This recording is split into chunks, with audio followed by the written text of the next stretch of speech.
सर्व पाप प्रमुच्यते सर्व पाप प्रमुच्यते सर्व पाप भैरवदेव संसार भयनाशनम्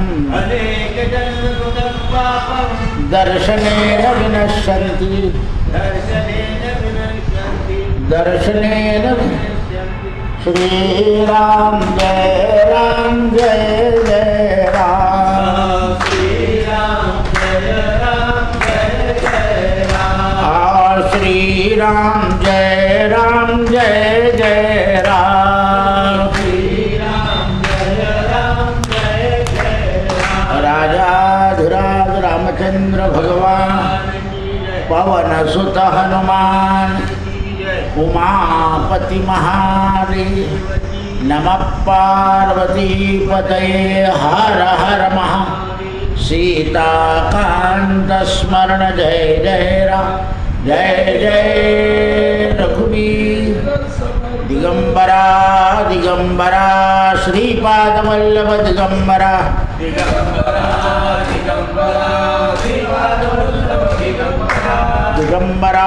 दिगंबरा श्रीपाद वल्लभ दिगंबरा अवधूत चिंतन श्री गुरुदेव दत्त श्री गुरुदेव दत्त श्री अनंत कोटि ब्रह्मांड नायक राजाधिराज भगवान की जय। अर्जुनाच्या सांगण्यावरून भगवान श्रीकृष्णानं धर्मराजाचा भीमाचा या सगळ्यांच्या पराक्रमाचं वर्णन केलं आणि द्वारकेत जाण्याची बातमी सांगितल्यावर पांडवांना दुःख झालं. जन्मेजयानं विचारलंय, हे शत्रुनाशका भगवान,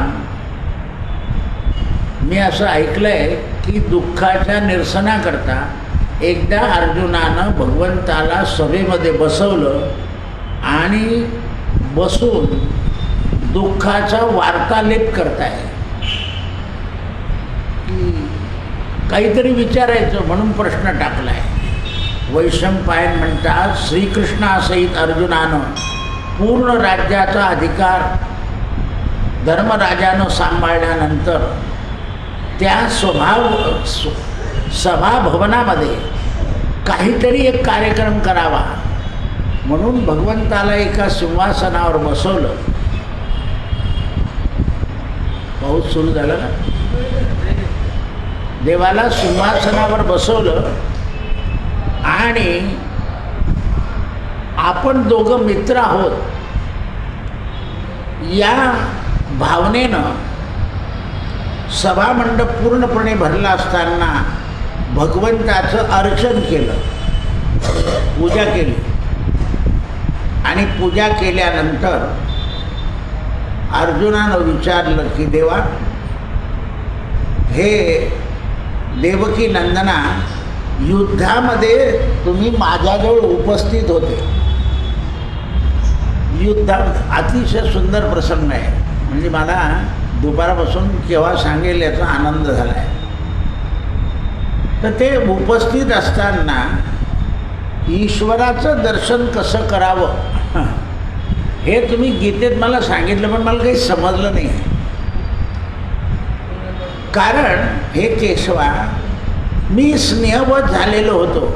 स्नेहवश अवस्थेमध्ये जो उपदेश होतो ना, तो नीट समजत नाही. तर तुम्ही द्वारकेला जाण्याची घाईघाई करू नका. मला हा विषय चांगला समजून सांगा, म्हणजे देवानं 4 दिवस राहावं याच्याकरता यानं केलेलं हे नाटक म्हणण्यापेक्षा आदरयुक्त भावना आहे. भक्त कधी नाटक करत इथेच तर घोडपेट खात. भक्त काय करतो, काहीतरी निमित्त शोधतो देवाचं. आज गुढीपाडवा, आज दशमी, आज एकादशी आहे, आज एकादशी आहे, असं काहीतरी निमित्त शोधतो तो देवाकरता. मंदिरात येण्याकरता सुद्धा बरेच लोक निमित्त शोधतात. आता मी कोणाला तरी सांगितलं ना, किंवा ते उत्सवाला येतील, म्हटलं बघ जगामध्ये असं आहे की काय जाता धुळ्याहून जळगावला उत्सवाला, का धुळ्यात देऊ नये का असं सांगता म्हाताऱ्या माणसाला. तरी सरकारने म्हाताऱ्या माणसाला अर्धं भाडं ठेवलं, आणखीन काय पाहिजे, तरी जाऊ देता नाही. पण साडूकडे सत्यनारायण लगेच चालला असं आहे. कारण परमार्थ मार्ग मोठा कठीण आहे. असे किती मुलं दिसतात तुम्हाला की वयोवृद्ध आई वडिलांना घेऊन आले दर्शनाला, क्वचित. असं कारण परमार्थ हा आपण करायचा असतो. म्हणून आपल्यात जोपर्यंत ताकद आहे तोपर्यंत परमार्थ सोडायचा. हस्तपाद इंद्रियाशी पूजा देई ऋषिकेशी मागितलं आहे.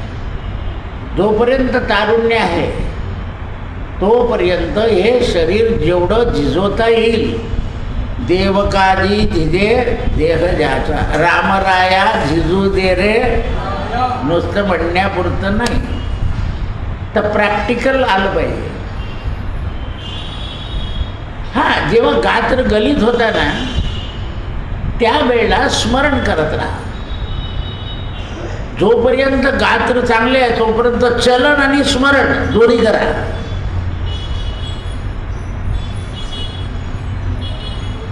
चलन आणि स्मरण दोन्ही करा.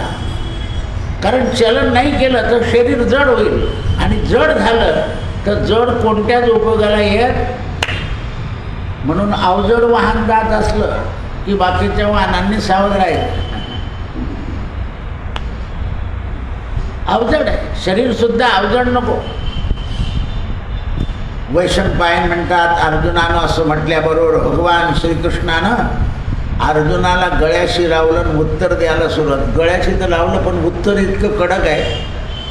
भगवान वाच, अर्जुना, ज्या समयी मी तुला अत्यंत गोपनीय विषय श्रवण करायला लावत होतो तेव्हा तू स्वस्वरूपाचा धर्म विसरलेला होता. इतक्या तपश्चर्या केल्या, शंकराला प्रसन्न केलं की रात्र हे झालं, स्वतःच्या स्वरूपाला विसरलेला होता. मला भूभार उतरवण्याची गरज होती म्हणून तुला हाताशी धरला.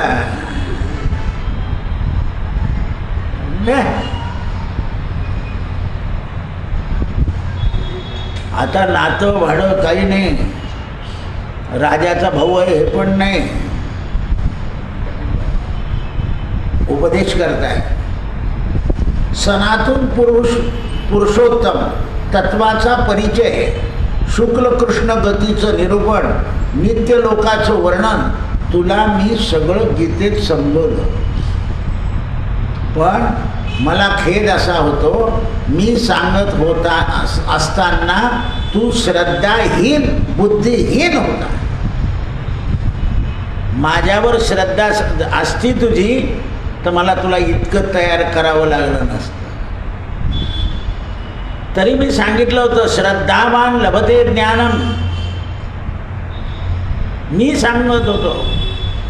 बरं, माझ्याबरोबर राहून माझ्या अनुभव तुला पुष्कळ होत आहे. माझे जेव्हा 8 लग्न झाले, 8ही लग्नाच्या वेळेला तू माझ्याबरोबर होता. त्या सगळ्या स्त्रिया माझ्याकरता तप करत होतात. तपामुळे मी त्यांच्याजवळ गेलो आणि त्यांना स्वीकारलं. मी स्वतःहून कोणाला स्वीकारलं नाही. ज्यांनी तप केलं त्यांनी मला स्वीकारायला भाग पाडलं. रुक्मिणीचं पत्र तू वाचलेलं होतं, कालिंदी, मित्रवंद्या. मग एवढे अनुभव, प्रत्यक्षात चमत्कार नमस्कार घडून सुद्धा असा वक्ता पाहिजे. नाही तर थाय थाय बापडी गिलक्याचं बाण, धरधर बाबू उसका कान. सरळ बोलताय देव. काय उपयोग आहे हे तुला कळायला पाहिजे. तुला स्मरण राहिलं नाही. हे पंडुनंदना, आता एकदम लांब टाकून दिलं. हे पंडुनंदना, निश्चयपूर्वक बुद्धिहीन आहे. तुझी बुद्धी चांगली अनुभवाला आलेली नाही, तुला उपदेश करणं मला कठीण गेलेलं आहे. त्या समयी योगयुक्त परमात्म्याचं वर्णन मी केलेलं होतं. 11वा अध्याय. विषय ज्ञान तुला सांगितलं होतं. आता तू त्या ज्ञानाच्या लायक नाही, गोष्टीच्या लायक आहे. गोष्ट ऐक. ज्ञानाच्या लायक नाही. मग जग जे आहे ना, कथानकाच्या लायक आहे. खरं तत्वज्ञान ऐकत नाही. कुठे कधी नाचाचं भागवत असलं तर लगेच चाललं जातं, पण तत्वज्ञानाचा इतिहास ऐकायला तयार नाही. कारण तुम्हाला आत्मतत्व कळाल्याशिवाय ह्या गोष्टी काही उपयोगाला येणाऱ्या नाही आहे. कोणती लाकूड तोड्याची गोष्ट सांगितली, पण त्याचं तत्व काय सांगितलं आहे? सत्य. बस. बुडबुड घागरी उडचे डोंगरी, मी खीर खाल्ली असेल तर बुडलीन मांजरीला चढतच नव्हती ती, कारण चोरून खीर प्यालेली होती. आपण सुद्धा चोरून विषय उपभोगतो, त्यामुळे आपल्या बुद्धीत हे स्थिर राहत नाही. मग बुद्धी स्थिर होण्याकरता एक उपाय सांगतो, गोष्टी रूपानं तो ऐक. एक दिवशीची गोष्ट आहे. दुर्धर्ष नावाचा ब्राह्मण माझी विधिवत पूजा करून माझ्याजवळ बसला आणि मला अशी बुद्धी झाली की या ब्राह्मणाला काहीतरी ज्ञान विचारावं. कोण म्हणताय? भगवान कृष्ण. मी स्वतः ज्ञानाचा तत्ववेत्ता असून सुद्धा त्या ब्राह्मणाला पाहिल्याबरोबर असं वाटलं की याला काहीतरी विचारावं. आणि त्या ब्राह्मणाला विचारलंय, मी प्रश्न केला आहे की महाराज, मला अन्यथा भगवंताच्या स्वरूपाचं ज्ञान सांगा. भगवंतच विचारत आहे.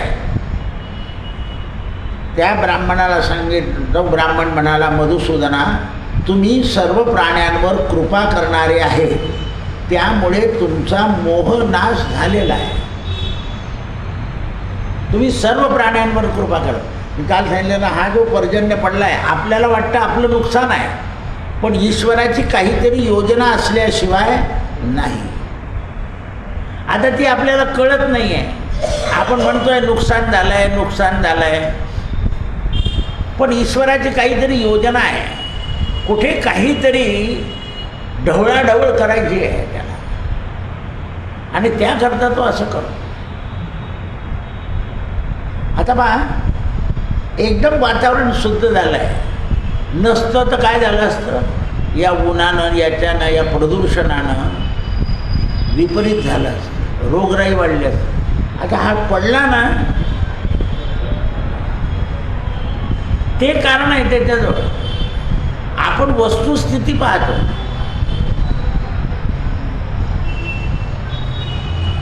जसं ज्यांनी पापड टाकलं होतं त्या काय देवात पाणी पाडून टाकलं ते पापडापुरतं पाहता. परमात्मा विश्वाचं पाहतो, म्हणून त्याला विश्वात्मा म्हणतात. विश्वात्मा, विश्वभावना, विश्वनाथ, विश्वंभर. मी यथाविधी उत्तर देतो तेव्हा तुम्ही सावधान होऊन श्रवण करा. बघ, तो ब्राह्मण मला सांगतो, सावधान होऊन श्रवण करा. कारण वक्त्याचा अधिकार श्रोत्याला सावधान करायचा आहे. न ते कावळे गुरुजीच्या निमित्ताने का होईना, पण कावळे गुरुजी बोललं गेलं की शेजारच्या माणसाची बोलतात आहे, पण त्यांच्या लक्षात नाही येते की आपल्याला धरून बोलत आहे. आज कोणी नाही म्हणून गुच्छ येते, कोणीच नाही जवळ तुमच्या, नाही तर लगेच इकडे तिकडे बोलायला लागून जाते. म्हणून श्रोता सावधानम भवन्तु. श्रोता काय झाला पाहिजे? सावधान. म्हणून त्यावेळेस प्राचीन इतिहास सांगतो देवा तुम्हाला. काश्यप नामक एक धर्मात्मा ब्राह्मण होता. तो तपस्वी होता. सर्व ब्रह्म ऋषी त्याच्याजवळ जायचे आणि धर्माविषयी शास्त्र आणि संपूर्ण रहस्य सांगायचे, विचारायचे. आणि तो भूत भविष्याचा ज्ञात होता. विज्ञान प्रवीण होता, लोकतत्वज्ञानी होता, कुशल होता, सुखदुःखाचं रहस्य समजणारा होता, जन्म मृत्यूचं तत्व, पाप पुण्याचं ज्ञान, उच्च नीच प्राण्यांच्या कर्मानुसार प्राप्त होणारी गती याचा द्रष्टा होता. देवाला ब्राह्मण सांगतोय, ब्राह्मण काश्यपाचं उदाहरण देतोय.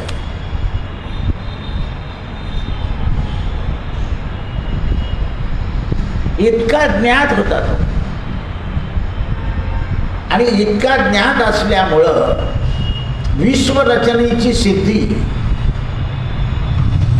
चित्ताची शांतता, जितेंद्रिय, ब्रह्मतेजाचं ज्ञान आणि अंतर्धान होण्याची विद्या ही त्याला जाणून होती. म्हणजे इथून तो अंतर्धान होऊन दुसरीकडे जात असतो. दुसऱ्याच्या मनात, दुसऱ्याच्या बुद्धीत काय प्रश्न आहे फटकन सांगून टाकायचं. जसा वायू कुठे आसक्त राहत नाही तसा त्याप्रमाणे तो काश्यप कुठेही आसक्त नव्हता. वायू ज्याप्रमाणे गतीने जातो त्याप्रमाणे गतीने जाणार होता. असा हा तपस्वी ब्राह्मण, त्याच्या निकट एकदा मेधावी तपस्वी आला आणि धर्माच्या अभिलाषानं एकाग्र चित्त करून महर्षीला न्यायानुसार नमस्कार करून विचारलंय, हे ब्राह्मण श्रेष्ठा, तुम्ही अद्भुत संत दिसतात. म्हणजे काश्यपांच्या जवळ दुसरा एक ब्राह्मण गेला आणि त्याने न्यायानुसार नमस्कार केला. आपण शास्त्राचे ज्ञात दिसतात, सच्चरित्र दिसतात, तुमच्या दर्शनानं मला आनंद झाला. तर हे त्याने ऐकून काश्यपाला विस्मय वाटलं की अरे बापरे, आता आपल्यापेक्षा एक कडी निघाला. म्हणजे काश्यपाला जाणणारा ब्राह्मण वेगळा आणि काश्यपाचं वर्णन करता करता काश्यपाला प्रश्न करणारा आणखी त्याच्यापेक्षा वेदवान निघाला. माझ्या अंगी हे जे गुण आले याचं तुमच्या मनात संशय आलाय म्हणे. हो, तर मी गुरु शुश्रूषा केली आहे, गुरुभक्ती केली आहे आणि श्रद्धाभावानं मी संतुष्ट राहतो. जनार्दन माझ्या मुखात आहे, जनार्दन माझ्या मुखात आहे. म्हणून तुम्ही कोण आहात हे मी ओळखलं. म्हणून संताला ओळखण्याकरता आपल्यामध्ये सुद्धा संतत्वाची जागृती असावी लागते. आपण बहिर कपड्याने संत समजून जातो. करी वृत्ती संत तो संत जाणा. ज्याची वृत्ती संत झाली आहे तो संत. आपली तर बहिर्मुख वृत्ती आहे. मोठी जाहिरात करा, लोक खूप आले पाहिजे, असं नाही. भक्तच आले पाहिजे कथेला, कारण कथा ऐकून आनंदित होतं. श्रीमंत आला तर तो पैसे देईल, हां करून टाका म्हणतात, मला जमणार नाही त्या दिवशी प्रसाद घ्यायला, मला कुठे वेळ आहे. भक्त मात्र वेळेत वेळ काढून आल्याशिवाय राहणार. आता मी त्याला सांगितलं की तू येऊ नको, तू पडून जातो, तुला ऐकायला घरी मिळेल. आत्ता बोललो तर, कारण कुठेतरी शरीर सांभाळावं लागतं. ऐकायला मिळतं ना घरी, ऐका. कारण हा घरी पोहोचेपर्यंत डोक्यात राहतं, नीट गेला का नाही, नीट गेला का नाही. वाटतात तुम्हाला असं, पण येणारे माणसं सुखरूप घरी पोहोचले. काल मी 3 मिनिटात निर्णय बदलवला, म्हटलं थांबलाय पाऊस, निघा तुम्ही सगळे. आणि खरंच सगळे घरी पोहोचेपर्यंत शांत होता तो, नंतर सुटला. कारण घटना घडून गेली ना तर निभवायला मोठी जड जाते. हल्ली मनुष्य पराधीन होतो. आपण जोपर्यंत स्वाधीन आहे तोपर्यंत ठीक आहे. बरं, वाहनांचाही भरोसा नाही ना, कोण काय, कसलाच भरोसा नाही. म्हणून तेव्हा सिद्ध म्हणाले, तात काश्यपा, मी मनुष्य नाना प्रकारे शुभकर्माचं अनुष्ठान करतो, केवळ पुण्याचा संयोग म्हणून उत्तम फळ मिळतं. काय सांगताय सिद्ध महात्मे काश्यपाला, मनुष्य नाना प्रकारचे शुभकर्माचं अनुष्ठान करतो, केवळ पुण्याच्या संयोगानं त्याला उत्तम फळ मिळतं, देवलोकाचं स्नान प्राप्त होतं. आपण जे शुभकर्म करतो या शुभकर्माने आपल्याला देवाच्या जवळचं स्थान मिळतं. बघा, तुमचं काहीतरी सुकृत आहे सगळ्यांचं, म्हणून तुम्ही टाकाटाक करून त्याचं ऐकायला येतात. त्याचं ऐकायला मिळणं हेच पुण्य सुकृत आहे. याचं फळ सगळ्यांनाच भरपूर पैसा मिळेल असं नाही आहे. याचं फळ एक आहे की तुम्ही त्याच्या सन्निधात जाण्याच्या मार्गावर आहे. काही लोक म्हणतात इतके देवदेव करता काय भेटतं तुम्हाला.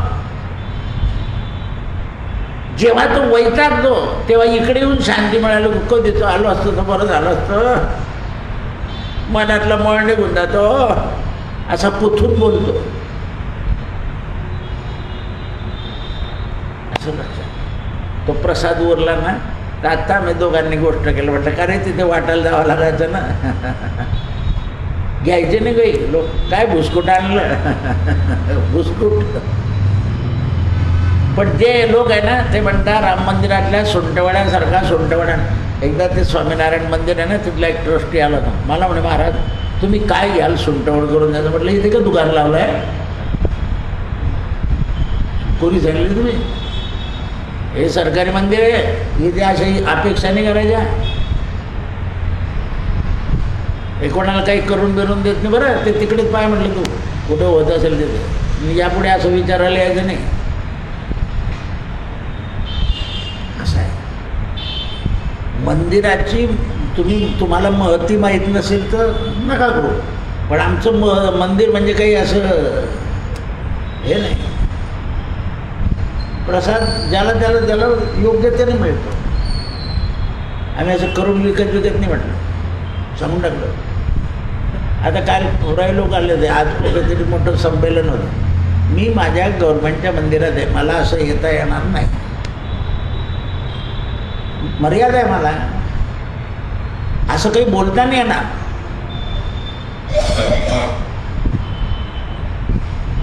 पहा तुम्ही एकही शब्द एक दिवशी असा निघणार नाही तोंडात, कारण मर्यादा आहे. हे 10च्या नंतर मोठ्यानं ओरडताना मला आवडत नाही. मी लगेच सांगतो आवाज कमी कर रे. का जसा धर्म पाळायचा अधिकार आहे ना, तसा मानवाला कायदा पाळायचा सुद्धा जबाबदारी आहे. का आपण त्या शिवरात्रीच्या दिवशी आपल्याला 3 वाजत आहेत नाही, एखाद्याचा रस्त्यात काही घातपात झाला तर आपण जबाबदारी नाही. 12लाच आरती करून आपण सोडून देतो. नाही म्हणजे ते 12ला 3 वाजेपर्यंत जागायला पाहिजे. आम्ही कोणाची विटंबना होईल असं वागणार नाही. 5 वाजता आमचं मंदिर उघडणार नाही, 6:15 उजेड देवाच उघडेल. भावनेने बाई येऊन जाईल, रस्त्यात काही झालं तर कोण जबाबदार आहे त्याला. 2 वेळा काकडे का करतो मी, सगळ्यांना मिळावं. धर्म असं सांगत नाही. धर्म देश काल आणि परिस्थिती. म्हणून आपल्याकडे काकड्याला 100 लोक राहतात, दुसरीकडे 3च लोक राहतात. असं आहे, हे लक्षात आलं पाहिजे. मंदिर जे आहे ते अनुकूल आणि प्रतिकूल परिस्थिती व्हायला नको. अनुकूल असली तर कोणीच काही बोलत नाही, प्रतिकूल झाले तर त्याच्यावर लगेच चर्चा होते. म्हणून जीव हा अत्यंत सुख मिळेल याच्यात राहतो, कारण तो जीव आहे म्हणून सुखाची अपेक्षा करतो. पण जीवाला ज्ञान झालं की तो सुखाची इच्छा ठेवत नाही. त्याच्यामध्ये काय उत्पन्न होतो, त्याग. आणि मग मी अर्जुना एक शब्द वापरला होता, त्यागात निरंतर शांती. असं आहे, म्हणजे संपूर्ण भगवद्गीतेचं ज्ञान आहे आज. जीवाला सुख पाहिजे असतं, जीवाला सुख पाहिजे असतं, तो सुखाकरता परमार्थ करतो. पण जीव जर सुखाच्या अवस्था ठेवेल तर त्याच्याकडून त्याग होणार नाही. आणि जीव जेव्हा सुखाचा सुखाचा सोडतो तेव्हा त्याचा त्याग येतो, आणि त्यागात त्याला शांती मिळते, आणि त्या शांतीत मी त्याच्याजवळ राहतो. सहनावतु सहनौ वुनक्तु सह वीर्यं करवावहै तेजस्विनावधीतमस्तु मा विद्विषावहै शांती शांती शांती. आणि त्याच्यामुळं काय होतं, आपल्या शरीरातले काम क्रोध पळून जातात, तृष्णा राहतच नाही. कृष्णा घालवी माझी तृष्णा, ज्ञानेश्वरी सांगते, कृष्णा माझी तृष्णा घालव. कारण तृष्णा यातना देणारी अरे तृष्णा. पण मुलांनी आपल्याला खूप चांगलं वागवावं ही सुद्धा तृष्णा ठेवायची नाही. कोण चांगलं वागवू शकतो? जो सर्वशक्तिमान आहे तो. पण आता आपण जर जसे आयुष्य वाढत जातं तसं मुलांचं सुद्धा आयुष्य, आपण जर 80 वर्ष झाले तर 65 वर्षाचे पोरं होत जातात. मग त्यांनाही ते विश्रांतीची गरज आहे का नाही? ते रात्रभर कसे काय आपल्याकडचा बसून राहतील? तो रूट आपण सांगितलं पाहिजे, झोप एक एक झोपा झोपा, मी हाक मारून येईल तुम्हाला, नाही तर गड्डी ठेवेल. इतकी आपल्यामध्ये त्याग आला पाहिजे. कोणीच पाहत नाही रात्री ढोकून त्यांचं केलं इतकं असं बोललं याचं नाही. कारण अहोरात्र तो आपल्याजवळ आहे. कोण? परमात्मा. तो कोणालाच जाग देईल उठ रे. पण आपल्यात ती त्याग बुद्धी येत नाही. त्याग बुद्धी येत नाही. काय येत नाही त्याग बुद्धी अर्जुना? अरे तृष्णा. आणि ती कोण घालवतं? मी. हे तुला माहित नव्हतं, म्हणून मी तुला ती व्यर्थ गीता सांगितली. आता अदृष्टांत ऐकून घे. बघ, अशुभ गतीमध्ये भोगावं लागतं, वारंवार जन्म मृत्यूचं चक्र. त्यागाशिवाय जन्म मृत्यूचं चक्र सुटणार नाही. अनेक भोजनाचे पदार्थ जरी मिळाले, अनेक वेळा जन्माचं वेगवेगळ्या स्तनाचं दूध प्यावं लागेल, अनेक वेळा पिता वेगळा होईल, माता वेगळी होईल. जेवढे जन्म होतील तेवढे माता पिता. हां, पशुजन्म झाला तर खालून दूध प्यावं लागेल, मनुष्य जन्म झाला तर समोरून दूध प्यावं लागेल. स्तन वेगळा राहील, एक लांब पोळा एक गोल. मग किती वेळा किती जन्म घेशील आणि किती वेळा स्तनानं दूध पिशील? तर तुला माझ्या प्रियजनांचा वियोग होतो. मनुष्याचा संयोग आणि वियोग ठरलेला आहे. योग्य वेळी संयोग होतो आणि योग्य वेळी दोन ओंडक्यांची भेट होते. एक लाट आली की एक इकडे, एक ओंडकं गेलं. एक ओंडकं, त्या ओंडक्याचं वर्षातून फक्त श्राद्ध करायचं आहे. हां, असं आहे ते. संयोग झाला, वियोग ठरलेला आहे. जीवासवे जन्मे मृत्यू. जन्मच झाला की त्याच्याबरोबर मृत्यू अगदी ठरलेलाच आहे ना, येणारच. आता काल कोणीतरी आलं ना माझं, म्हणजे परवा मी तिथे बसलो, दादा लग्नाला 50 वर्ष झाले आणि काल आल्यावर मला म्हणे नामस्मरणच होती. म्हटलं तुम्ही जर स्मरण 50 वर्षाचं करून राहिले तर नामस्मरण कसं काय होईल? हां, कशाचं स्मरण आहे तुमच्या डोक्यात?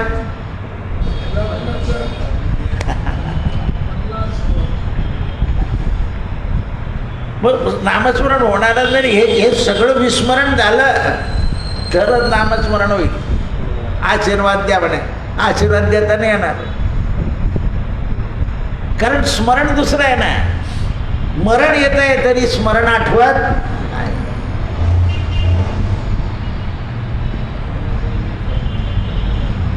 लक्षात घ्या.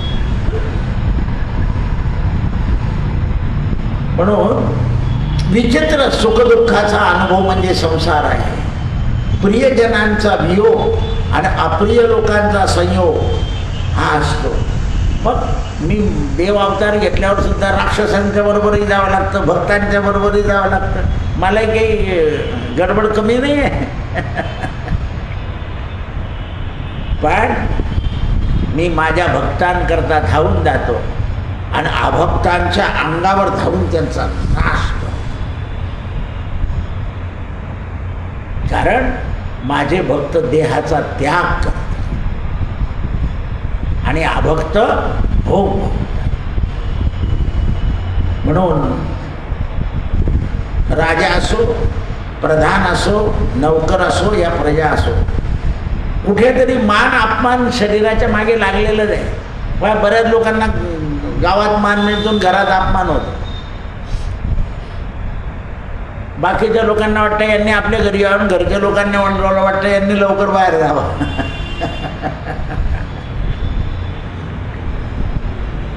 असं आहे. उलट माझ्या वियोगामध्ये आनंद होतो.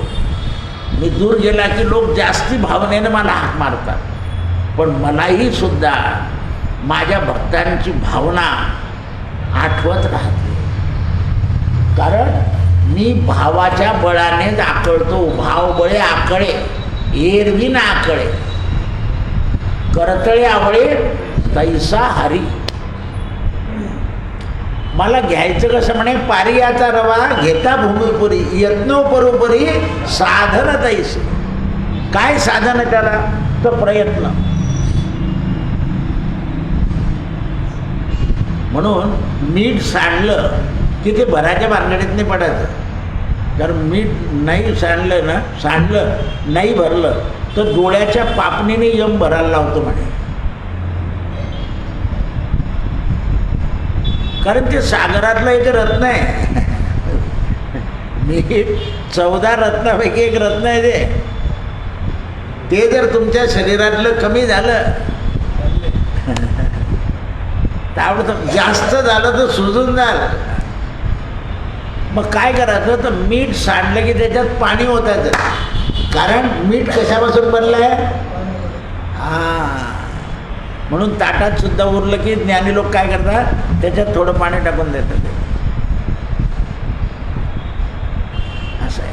बा पावसाळ्यामध्ये त्याला ओलावा आपोआप सुचतो. तसे बा किती सूक्ष्म विचार आहे आमच्या अध्यात्मशास्त्राचा, किती ज्ञानमय सांगितलेलं आहे.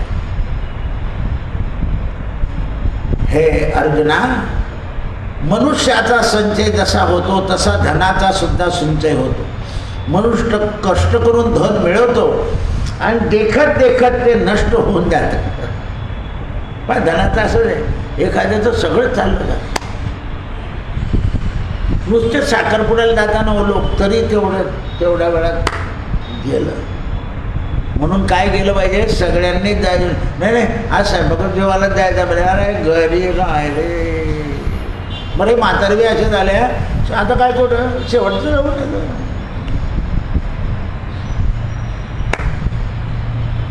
म्हणून 2 शब्द आहे गावठी शब्द, म्हातारे आणि कुतारे. नुसतं वयोवृद्ध होण्याचा अर्थ नाही आहे. त्याच्यामध्ये आपल्या मनातले तर्क कुतर्क गेले पाहिजे.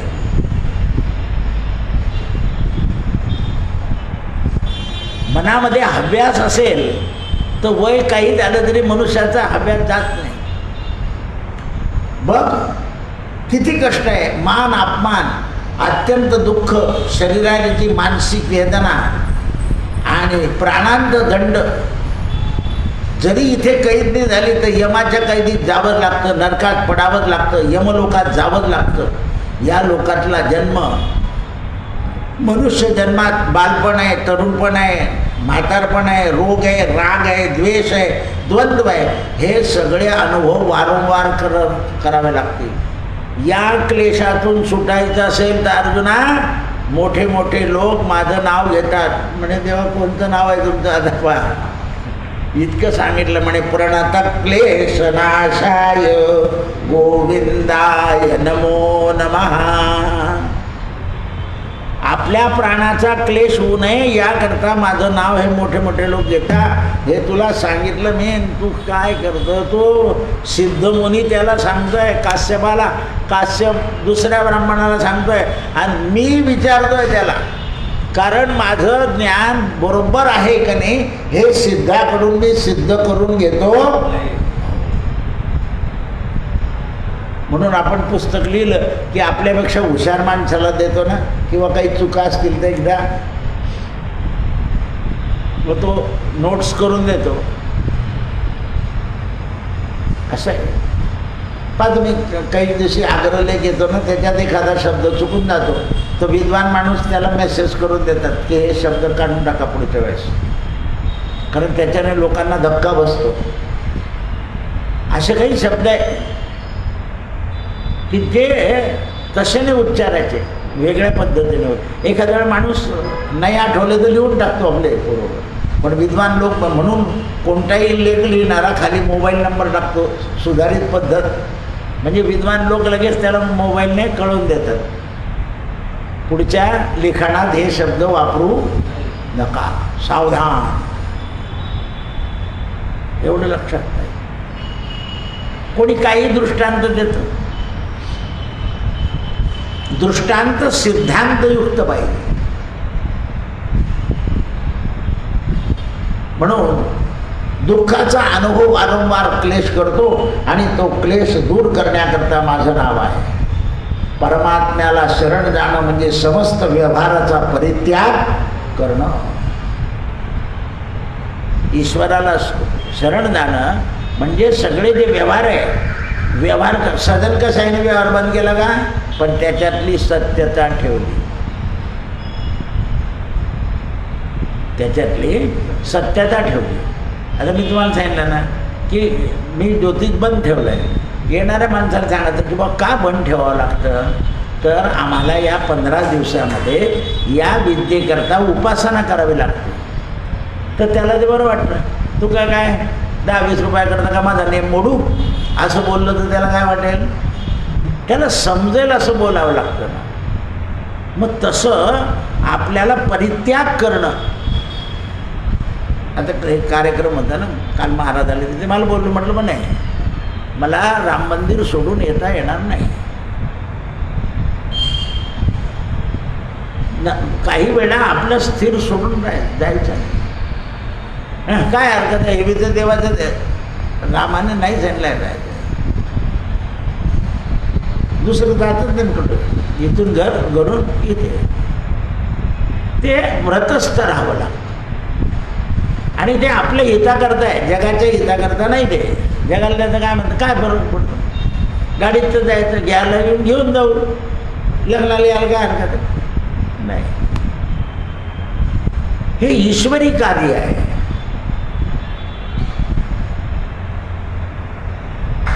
ईश्वरी कार्याचा अनुभव वेगळा असतो. द्वारकाधीशच्या लग्नाच्या आदल्या दिवशी मी 4:30 वाजता वरात न्यायची, 4:30 वाजता संध्याकाळ हे कोकटा शेट आलं. म्हणजे दादा म्हटलं मग हे करून जावं लागेल मला, असं नाही जात. देववंदनी करत आहे. आता परवाने घ्या, मी ही रवाना केल्यानंतर मी इथेच बसलो. हे मला करून घ्यावं लागलं सगळ्यांकडून. असं नाही चालत. सुख असो अथवा दुःख असो. जाईपर्यंत पूजा बंद होती, रवाना करून आल्यावर सगळे लावले, पूजा केली, परत तिथेच बसलो. हे कळायला पाहिजे, कारण देवकार्य हे कधीही बंद पडत नाही. त्याच्यामध्ये सुखदुःखामध्ये तुम्ही त्याच्यात लक्ष ठेवलं पाहिजे. कार्य करायचं नाही आहे, पण लक्ष ठेवायचं. म्हणून दामाजी भगवंताने बेदरच्या बादशाला काय सांगितलं, म्हणे का रे तुला तो पगार काय देतो, म्हणे 1 लक्ष. 1 लक्ष देतो माझा मुनीम, म्हणे हा 1 लक्ष पगार देतो. जेव्हा दामाजी भेटले, देवाने खळखळ मोहरा ओढल्या, का रे म्हणे तू 1 लक्ष पगार देतो त्याला, तुझ्या त्या विठूला. दामाजी असते बादशाह, तो नौकर नाही आहे, माझा देव आहे तो, त्याने माझ्याकरता हे रूप घेतलं. मग आत्ता प्रगट कर, तुझा देव आहे तो. आला अंगाशी. तेव्हा दामाजी सांगितलं, तेव्हा काय केलं तुम्ही, या मूर्ख देहाला फाशीवर लटकवणार होता, याच्यापेक्षा काय करणार होतं तुम्ही? काय केलं? आता प्रगट व्हावं लागेल तुम्हाला. तेव्हा बेदरच्या बादशाहासमोर प्रगट झाले. अजूनही तुम्ही बेदरला गेले तर एक पाय गावाच्या बाहेर आहे आणि एक राजाच्या दरबारात आहे. अजूनही दिंडी जाते तिथे. ऐसा सेवक कभी नहीं देखा, सेवकी छबन्यारी. आला का शब्द तोंडात? नाही तर तुम्ही म्हणून टाकला असता. ऐसा सेवक कभी नहीं देखा, सेवकी छबन्यारी. तसं बोललं पाहिजे असं. तसं बोललं तरी विपरीत होत असेल तर बोलायला काय अर्थ आहे? ऐसा सेवक कभी नहीं देखा, सेवक की छबन्यारी.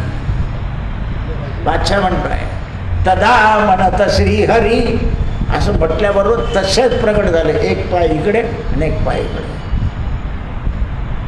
झालं दर्शन, गुप्त झाले.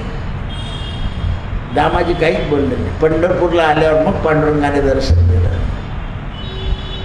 कारण तू देहाचा विचार करीत नव्हता म्हणून मला तसा देह धरावा लागला. लंगोटी, डोक्यात एक टोपी, परत डोकं खाजवलं.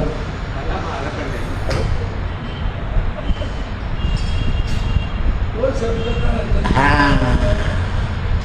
सोपं नाही हो, मोठं कठीण असतं. झाला दास पंढरीनाथ, काय सांगू या देवाची मात. बुद्धीर लागते त्याला. अभद्र बोलायचं नाही. भद्रं करणे भी शृणुयाम देवा. तेच तर अर्जुनाला सांगताय. अरे तुम्ही इतकं सांगितलं. अभद्र बोलायचं नाही. म्हणून माझी भक्ती हीच मुक्ती समज. म्हणून संत काय म्हणतात, नको ती मुक्ती आम्हाला, काय करायची? भक्ती दे. भक्तीची पोटी बोध काकडा ज्योती. कशाचा काकडा? आता कापड्याचा नाही, अहंकार रूपी काकडा जळायला पाहिजे. हे महामते, कोणतं कार्य प्रिय, कोणतं कार्य अप्रिय हे समजलं पाहिजे. बघ, विद्वान लोक आचरणानं सिद्ध करतात आणि आचरणानं काश्यपाच्या बुद्धीचा सिद्धांत समजला का? सिद्ध पुरुषानं काश्यपाला समजवलं, काश्यपानं ब्राह्मणाला समजवलं, त्या ब्राह्मणाने मला समजवलं आणि मी तुला जसंच तसं सांगितलं. अर्जुन म्हणाला, महाराज माझं समाधान झालं नाही. जीव मृत्यू या त्रिगांच्या गतीचं वर्णन सांगा म्हणे उद्याच्या प्रवचनात. सत्यगुरु राय कृपा मज केली, परिणाय घडली सेवा काही. मस्तकी तो जाणा ठेविला कर.